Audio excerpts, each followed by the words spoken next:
My mom said, "I'm tired of pretending I like your kids. Don't take them to your sister's engagement dinner." I still went and paid $6.200 for everything. Then my sister handed me a pink envelope labeled, "If you want to eat with us again." Inside were rules and invoices. I just nodded. 2 months later, I gave her an envelope too. A formal notice delivered on her big day. My name is Kendra. I am 34, the oldest child, the fixer. I do schedules for a living and for survival. I keep a drawer of labeled cables, a folder of emergency forms, and a basket by the door with sunscreen Band-Aids and fruit snacks. I'm a mom first. Noah is 8 and likes to measure everything steps, seconds, bites. Emma is 5 and thinks glitter is proof that good things happen. Their backpacks live on the dining chairs like small pets. We rent a 2-bedroom with thin walls, a sticky window, and a view of the parking lot that turns pink at sunset. It's not fancy. It's ours. My sister Sophia is 2 years younger and has the sort of laugh people call light. My mother Linda calls it appropriate. Linda likes things that look appropriate. Cream, throw pillows, glass candle holders, holiday photos where she stands in the middle like a queen. She loves rules that can't be traced back to her and favors that feel like dues. I do most things quietly. I'm the one who remembers birthdays and prescriptions. I'm the one who takes mom to the dentist and sends Sophia an Uber when she's too stressed to drive. After the divorce, I cut cable and kept the internet, bought a budget planner, learned how to roast chicken and stretch it for 3 days. I started saying we're okay, the way some people say grace. Saturday morning pancakes. Emma in a paper crown she decorated with crayons and 6 stickers that all say princess in different fonts. Noah correcting my count of blueberries per pancake because he's fair like that.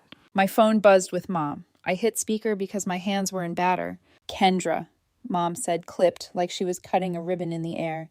"I'm tired of pretending I like your kids." I froze. The bowl went heavy in my hands. "Oh, what?" I said. Not loud, just flat. "I'm tired," she repeated. "I don't want them at Sophia's engagement dinner tonight. It's not suitable. Don't take them." Noah looked at me. Then at Emma. Emma adjusted her crown like she hadn't heard, but I saw her small shoulders lift. "It's an engagement dinner," I said.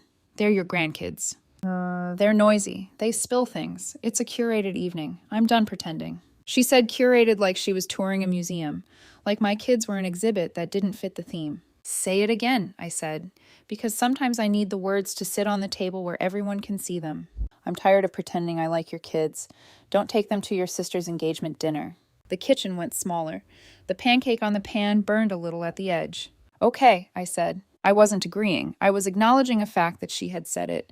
"Good," she said, relieved. "Sophia's future in-laws are particular. We need to set a tone." She hung up. The counter had flour on it. My hands smelled like vanilla and heat. Noah asked, "Do we bring our own forks?" he asked seriously. I smiled because that boy saves me. "They'll have forks." I tied shoes. I searched for Emma's other sock. I listened to the dryer thump. I packed a bag like I always do, even when I don't know where I'm going. Wipes, crayons, small crackers, a clean t-shirt. My patience. In my head, I wrote sentences and crossed them out. I am not the fight. I am the line. At noon, I took the kids to the park. They ran laps around a pine tree that drops cones like landmines. I sat on a bench and watched a kite that wasn't ours tilt against a pale sky. I didn't text back. I thought about the last 10 years and the way things fail quietly until one day you can hear them breaking. I used to volunteer for everything because I believed in family, like a subscription I couldn't cancel. When Dad left, I covered the water bill because nobody else was looking at the mail. When Sophia moved to experiment with creative careers, I Venmo'd so many last-minute studio fees that my phone changed the word studio to student loan in autocorrect like it was begging me to pay myself first. Mom has a love language leverage. "You're my rock," she says, right before she adds weight. She keeps a tone for me that sounds like management. "Be reasonable. Don't make a scene. You're good at money. Just cover it." There were nights I said yes out of reflex. There were mornings I woke up and checked my account like it might apologize. When Jenna and I split, I kept the apartment because the kids knew the corners. I got a second job for 6 months, moderating content from 10:00 p.m. to 2:00 a.m. and learned how to sleep in the sliver of 3 to 6. I told myself it would get easier when I was caught up, but the finish line kept moving like a treadmill someone else controlled. Sophia doesn't think of herself as selfish. She thinks of herself as curated. Her Instagram has muted whites and bright lemons. Her captions say soft life. She calls me when the soft life hits a hard edge. My nail tech only takes cash. Can you spot me? Uber is Sergey. Can you send a code? Daniel's mom likes peonies. Can you call around? I call her back when Noah needs someone at pickup and I'm stuck at the pediatrician with Emma. 1 out of 5 times she can. The other 4 she says I'm literally at dry bar. Like that's a church, and I should be respectful. Mom loves Sophia out loud. She loves me in the form of tasks completed. She calls Sophia my baby and me my helper. Sometimes she flips it and calls me ingrate when I fail to read her mind. When Sophia got engaged to Daniel, a man who calls waiters brother and tips like a spreadsheet, Mom found a mission. We're setting a standard, she said. Elegant, but accessible. She texted mood boards like she was applying for a job. I offered to build a simple website with details and RSVPs. We hired a friend, Sophia said. The friend charged $900 for a site that loaded like a tired elevator. 2 weeks before the engagement dinner, Sophia texted, "Can you help with tiny things?" Tiny Things menu cards, place cards, a 6-minute slideshow, and calling the venue because Daniel's family is particular about wine. I said yes to the slideshow and printing if she covered costs. She sent a thumbs up and a heart. No money, Mom called. We should contribute generously, she said. Daniel's parents paid for the rehearsal. It's an engagement dinner, I said. It's a statement, she said. The statements kept arriving. An email from Daniel's mother with family expectations in pale pink, no denim, no phones, no children under 12.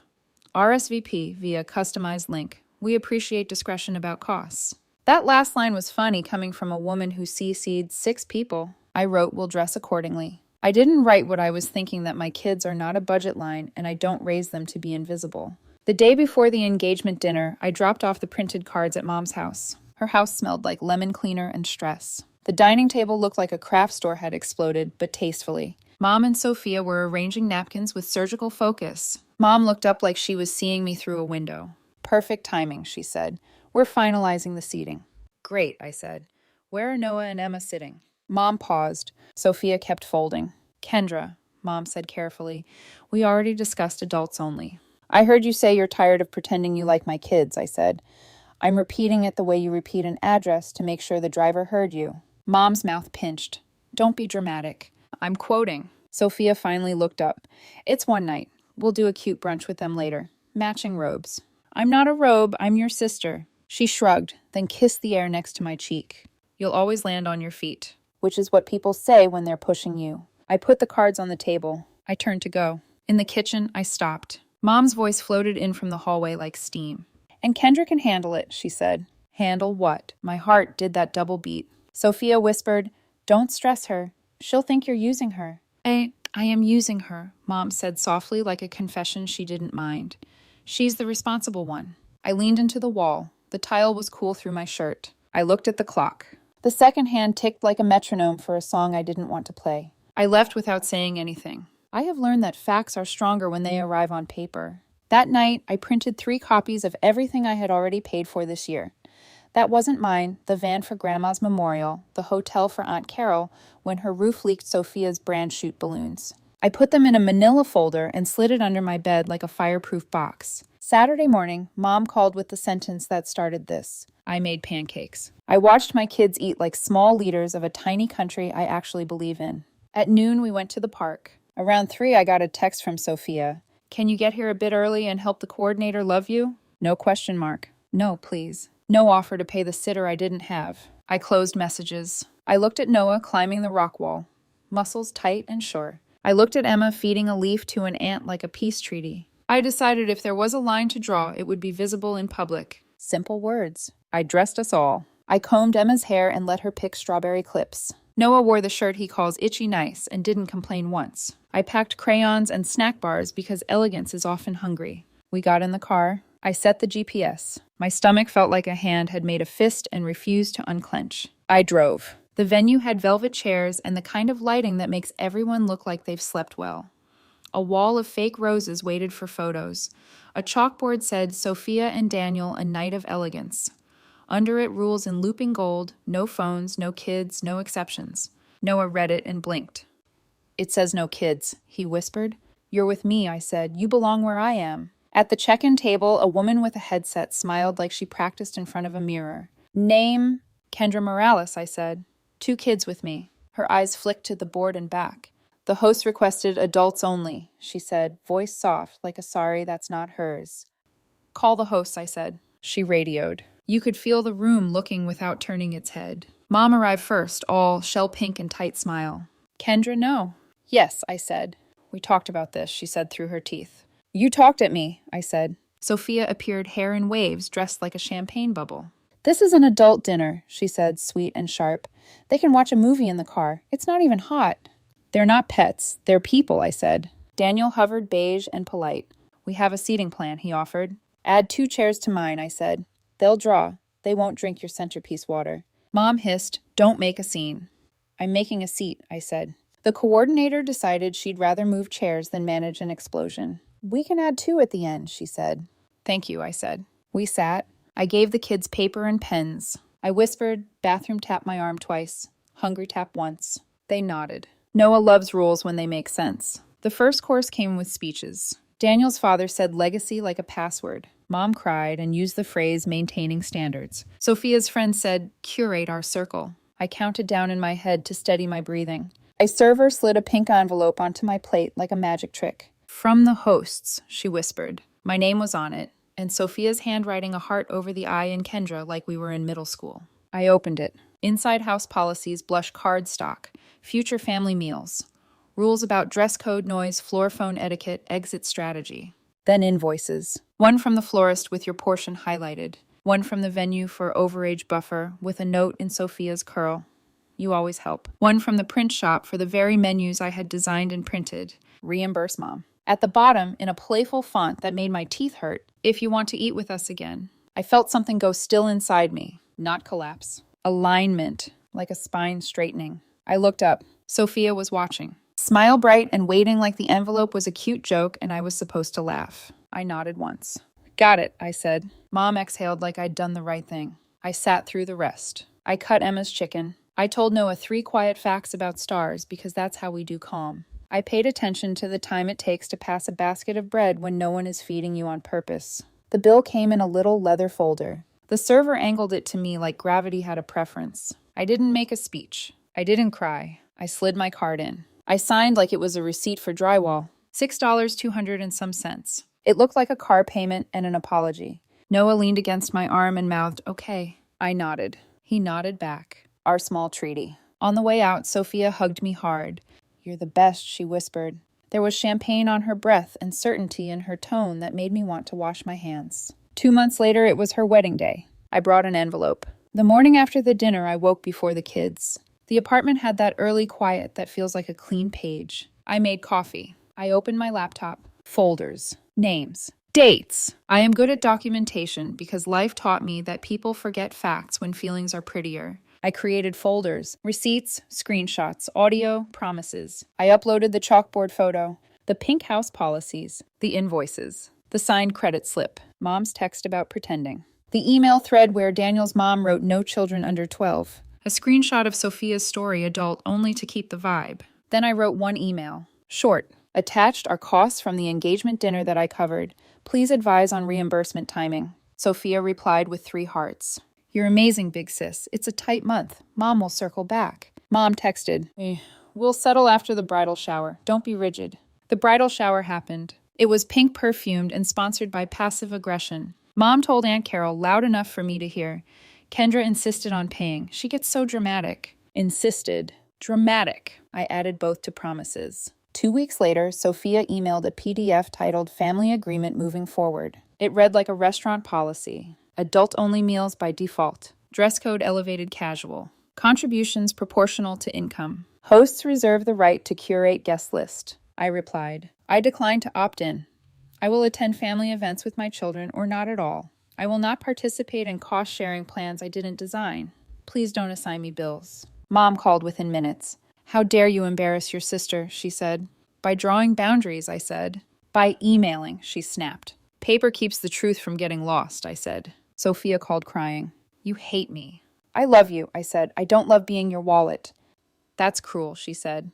That's a boundary, I said. For a week, quiet. Then a flurry. Can you do place cards for the wedding? Can you pick up Great Aunt Ruth from the airport? Daniel's mom wants a video slideshow. Yours was so good. I answered like a form. Place cards, yes, if reimbursed up front.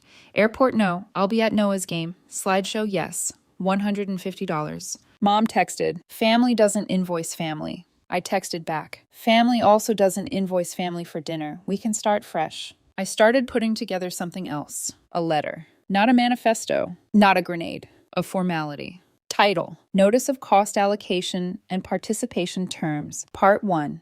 Itemized list of what I paid in the last 3 years for family events. Grandma's van rental. Thanksgiving hotel rooms for Carol's kids. Sophia's brand shoot balloons confetti studio fee. The engagement dinner. Totals. Dates. Copies. Part 2. My terms. Any event that excludes my children excludes me. I will not pay vendors I didn't hire. I will not be volunteered by committee. Any bill with my name on it will be returned unopened. Any disrespect of my children ends my participation immediately. Financial help I offer will be in writing and on my schedule, or it will not exist. No threats. No caps lock. Simple lines, like curb paint. This side. That side. I printed 6 copies. Manila envelopes. Names in black marker. Mom, Sophia, Aunt Carol, Dad's sister, Daniel and parents, and 1 extra. Wedding week arrived like a glittery truck. The group chat was busy with hair nails last-minute magic. Mom posted the seating chart with a line of hearts. I looked for my name. Not at the main tables. At overflow. I wrote, am I invited? Mom replied, of course, darling. We're keeping the main tables intimate. You understand. I did understand. They were still curating me. I said yes because I wanted daylight. I wanted to be seen saying no in a room that preferred secrets. On the day I got dressed in a navy dress with pockets because pockets are dignity. I did Emma's hair even though it wasn't my week. She wanted to see Auntie's princess dress. I promised photos. I kissed both kids and told them pizza rules for Dad's night. I slid the envelopes into my bag. The wedding ceremony was beautiful in the way things are when a lot of money stands very still. Sophia looked like the best version of the person she wants to be. Daniel looked relieved. At the reception, a blush envelope sat at each place. To keep the night magical, we invite our guests to contribute to our future. Tears with names. Sparkle, shine, legacy. I laughed out loud once and then pressed my tongue to my teeth to stop. Mom appeared at my shoulder. You know what to do, she said. I do, I said, and stood. I didn't grab the mic. I didn't clink a glass. I walked to Sophia and Daniel between songs. Congratulations, I said. I brought you something. Sophia smiled like a photo. I handed her the envelope with her name. She slid a nail under the flap, pulled out the pages, scanned, blinked. Oh, what is this? She asked, voice small. An accounting, I said, and my terms. Mom arrived like a siren. Kendra, not now. It is now, I said, gentle. Daniel took the papers. His eyebrows rose. Is this correct? Receipts attached, I said. We can do installments, or call it, even if you agree to the terms going forward. Are you threatening us? Mom asked. I'm informing you, I said. Clarity isn't cruelty. Sophia's eyes watered. You're ruining my wedding. I'm not raising my voice, I said. I'm giving you the thing you asked for in your envelope. Terms for eating together. People were watching in the way people always watch when a polite room gets honest. Daniel's mother drifted over. Perfume first. Is there a problem? We're resolving an accounting, I said. Mom snapped. Get out. If that's the choice, say it clearly, so we all remember the same version tomorrow. Sophia whispered, we'll pay you back for the dinner. It's not about that, I said. Pay me or don't. The terms stand. I placed the other envelopes on the gift table. One labeled anyone who wants to discuss my role. I turned and walked out. No slamming. No tears. In the car, I shook once fast like a dog after rain. Then I drove home and slept like I had closed a tab that had been open for years. They didn't pay the full amount. Not right away. Sophia sent a check for a piece that mattered. Mom sent a long text about how family doesn't keep score. I wrote back, family also doesn't invoice attendance. Let's both stop pretending.